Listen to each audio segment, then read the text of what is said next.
ورحمة الله وبركاته نحمده ونصلي على رسوله الكريم أما بعد أعوذ بالله من الشيطان الرجيم بسم الله الرحمن الرحيم وما أرسلنا إلا رحمة للعالمين صدق الله العظيم সর্বপ্রথম শুকরিয়া জ্ঞাপন করি সেই মহান আল্লাহ পাকের দরবারে যিনি আমাদেরকে এত সুন্দর পাক পবিত্র মজলিসে বসার তৌফিক দিয়েছেন তার দরবারে বলি শুকরিয়া বলি আলহামদুলিল্লাহ।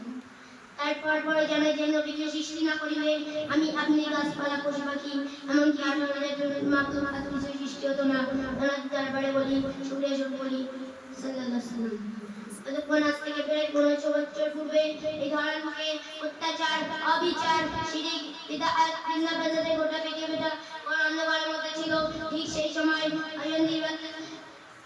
সেই সময় মক্কা নগরে আমিনাপুরে ঘরে আলোয় আলোকিত করে সুবে সাদিকের সময় 570 খ্রিস্টাব্দে এই ধর্মকে আনলেন। দেবতাদেরকে আবির্ভাব করেন যে এই যুগের মানুষ ছিল সিংহের চেয়ে হিংস্র, অজগরের চেয়ে বিষাক্ত এবং কি কুমড়োত্তেও লোভী এবং তারা মানুষকে মানুষ বলে মনে করতো না।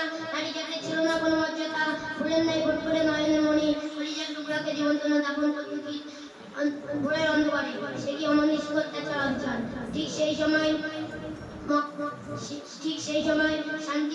শান্তি ফিরে আনতে নিমীলিত লাঞ্ছিত বঞ্চিত অপমানিত দুর্বল মানুষের পাশে দাঁড়িয়ে তিনি শান্তি ফিরে আনলেন এবং তিনি কোনো মিথ্যে কথা বলেননি। তার কথাবার্তা ছিল নম্রতা ভদ্রতা মুক্তাবালাতে বলছিল।